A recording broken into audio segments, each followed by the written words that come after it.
Open any veteran's prepping guide and skip past the obvious stuff. Water, canned food, a flashlight, batteries.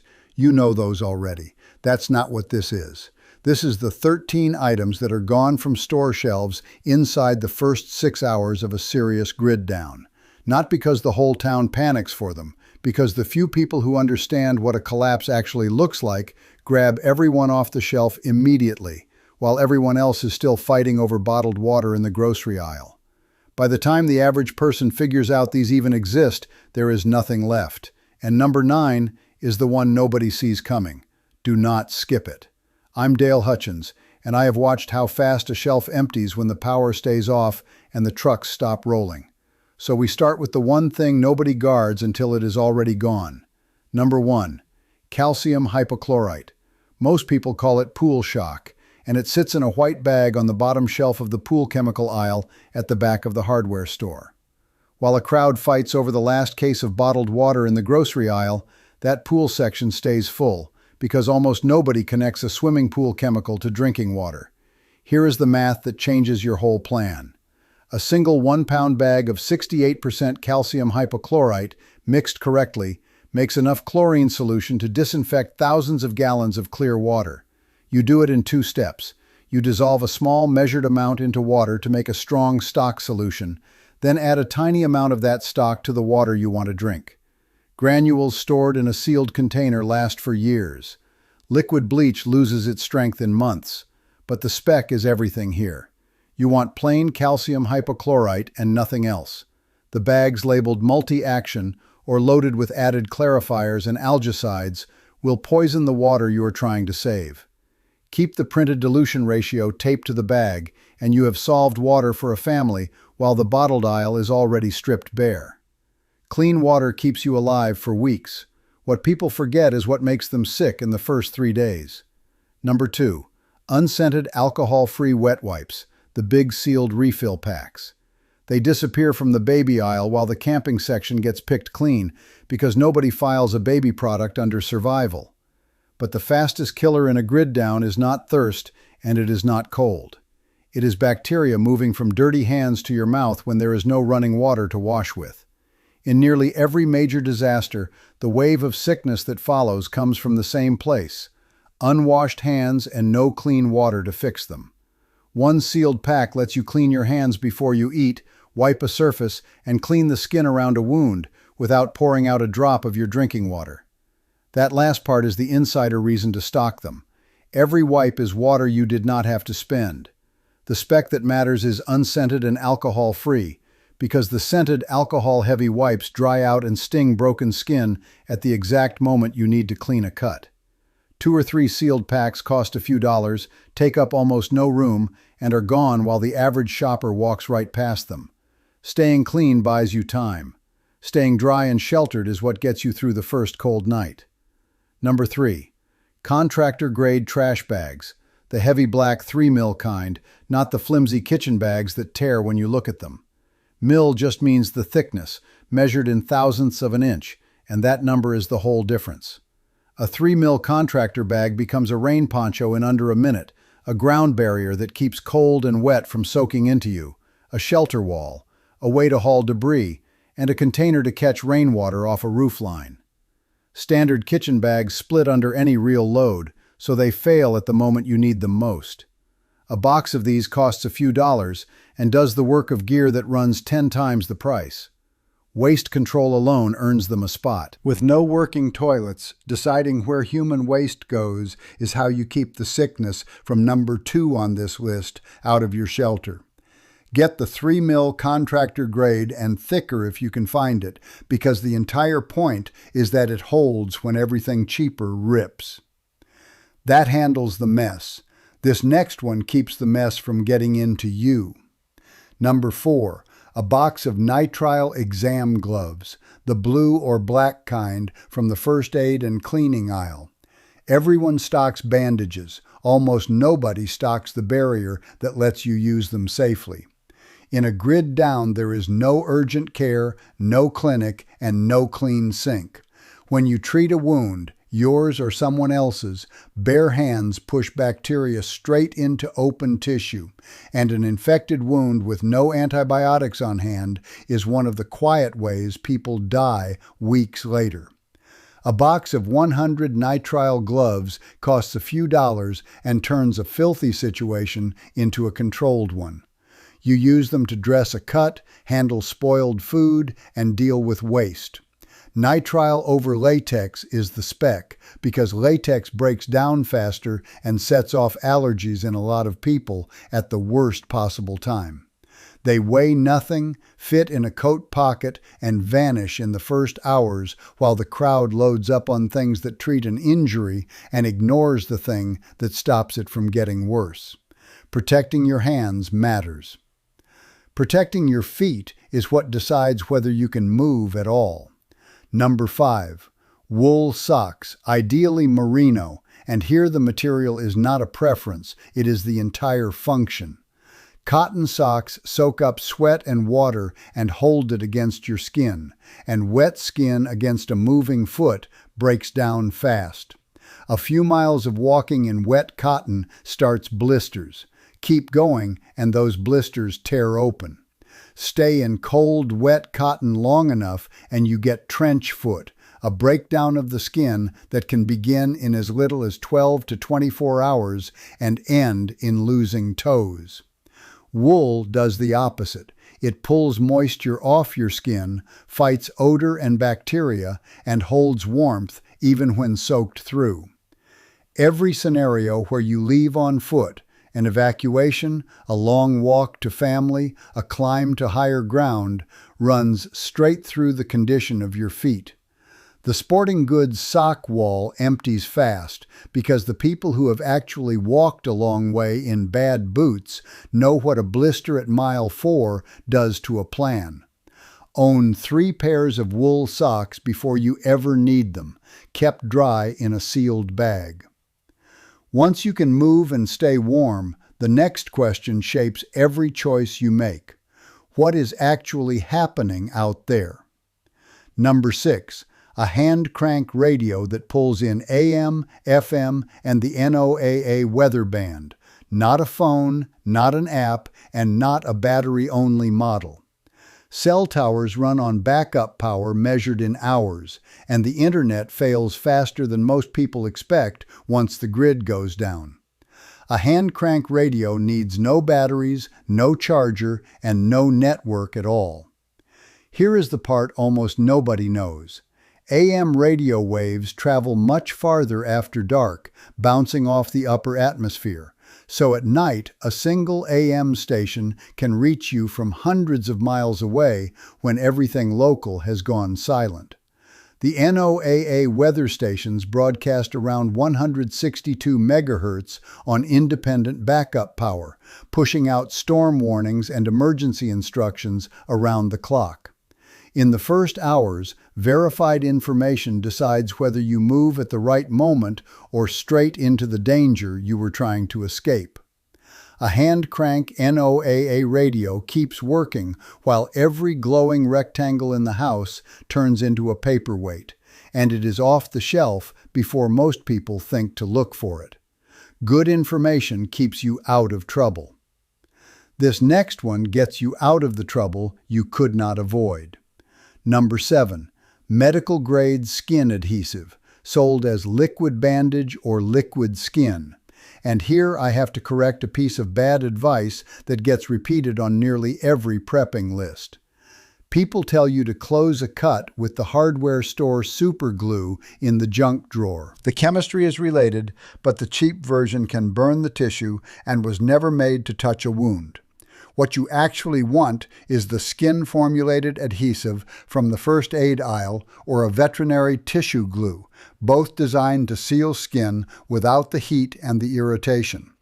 On a clean, shallow cut, a drop of the right adhesive pulls the edges together and seals them faster than any bandage, and it holds while you work. That matters when there are no stitches available and no way to keep a wound clean for days. Beyond skin, the same tube reseals a cracked container or a split boot sole in seconds. A small tube costs a couple of dollars and outperforms a pile of standard bandages on the kind of deep, stubborn cut that a fabric strip will not hold. Stock the medical kind on purpose because the wrong glue turns a small cut into a chemical burn. A sealed wound keeps you in the fight. Now for staying fed when the shelves are bare. Number 8. A spool of fishing line and a pack of hooks, the whole kit smaller than a deck of cards. 30 yards of 20-pound monofilament and a box of size 8 hooks weigh almost nothing and cost a couple of dollars. And where the food supply is uncertain, that is the highest number of calories per dollar on this list. If there is any water nearby holding fish, you have a renewable food source that rides in a shirt pocket. But the line does far more than catch dinner. Strung low between 2 trees, that same monofilament becomes a near-invisible trip line that warns you before a person or animal reaches your sleeping position. It ties down a tarp, rigs a snare, or hangs food out of an animal's reach overnight. Almost nobody drops this in an emergency kit because it looks like a hobby item, which is exactly why it is still on the pegboard at hour 6 while the freeze-dried meal shelf sits empty. That is 8, and if you are still with me this far, you are exactly the kind of person this channel is built for. Hit subscribe and I will keep these coming. Because number 9 is the one I promised you, the one nobody sees coming, and it is the most important thing on this list.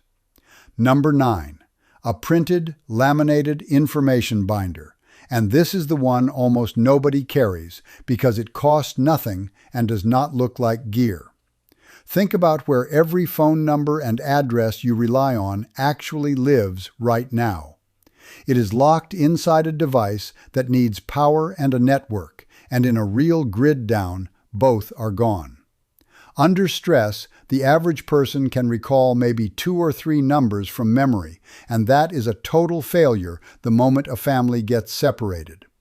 So you build the binder before you need it. Every important phone number and address written down and sealed in a waterproof sleeve. A simple printed map of your area with 2 or 3 rally points marked so your family knows where to meet when phones are dead and the roads are blocked. Here is the piece the emergency agencies push and almost no one does. You pick one out-of-state contact because when local lines jam solid, a long-distance call often still connects. So everyone in the family calls that one person to relay messages instead of each other.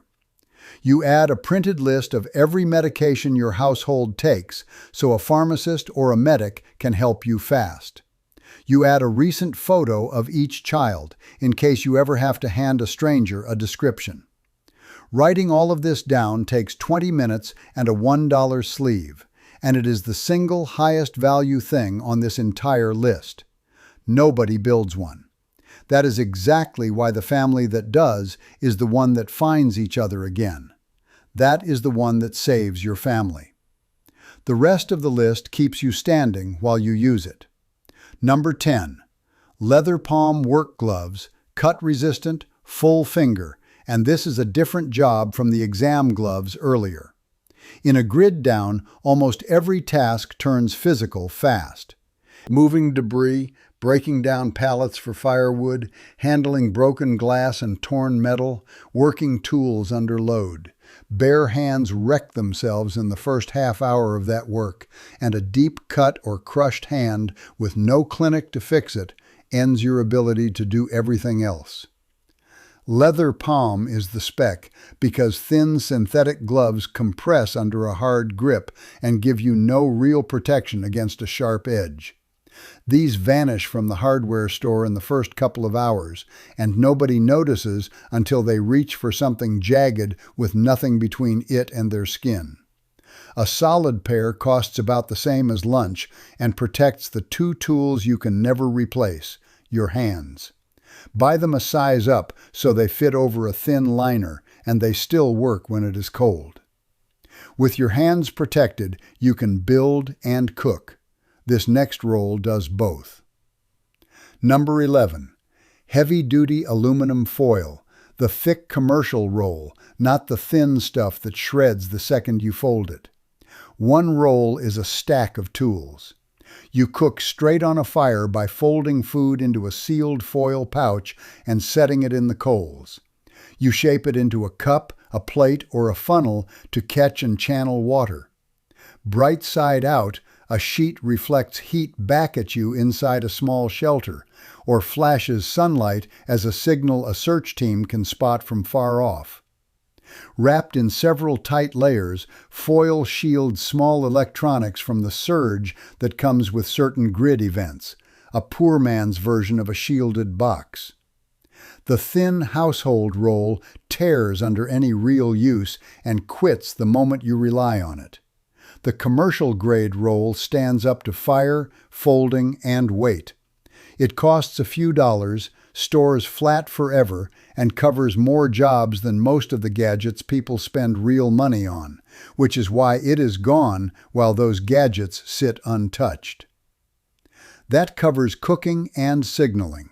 This next one is the item people are embarrassed to list, and it belongs here anyway. Number 12. A sealed bottle of high-proof spirits, vodka or whiskey, 80 proof at a minimum. Nobody puts this on a preparedness list because it sounds irresponsible, and leaving it off is exactly why putting it on is honest. It has real uses. It cleans a surface or a tool, helps get a stubborn fire going in wet conditions, and never spoils, never needs refrigeration, and holds its value to almost anyone. That value is what matters most in a long emergency. When cash stops working, the most reliable thing to trade is something everyone wants that does not spoil, and a sealed bottle is exactly that. It buys cooperation, favors, and goods. I will be straight with you. It is not the best wound antiseptic. The dedicated stuff in your kit beats it. But the range of jobs it covers is the whole point. It vanishes from the liquor store within the first 2 hours of any serious emergency announcement, bought up quietly by the people who understand that in a long grid down, a case of small sealed bottles sits closer to currency than to comfort. Every item so far solves one problem well. The last one solves almost all of them, roughly but fast. And if you take only one thing from this list, make it this.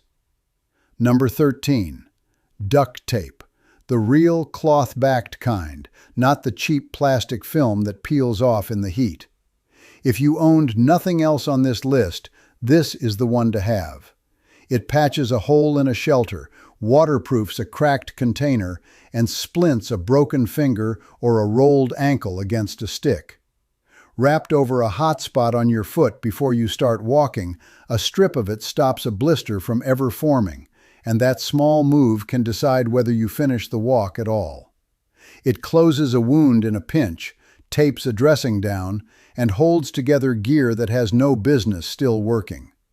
The cloth-backed original grips through heat, moisture, and strain. The bargain plastic version lets go within hours of any real stress. That one detail, cloth-backed instead of plastic film, is what separates a tool from a prop. A single roll costs almost nothing, and it goes on the shelf last and comes off first, because the people who have leaned on it under pressure grab every roll they can before the run even starts. 13 items, not one of them on a standard prepping list, and every one gone in the first 6 hours, not because a crowd panicked, but because a small number of people who thought it through got there first. The gap between the prepared and everyone else was never really about money. It is about knowing what matters before the moment you need it. Get these 13 onto a shelf in your home this week while they are still boring, cheap, and easy to find. In the next guide I am putting together, I break down the first 60 minutes after a confirmed grid down, the exact order a veteran moves in, because owning the gear means nothing if you freeze on what to do first. Subscribe so it lands in front of you the day it drops, and I will keep building these out for you one at a time. This is Dale Hutchins. Get it handled before you ever have to.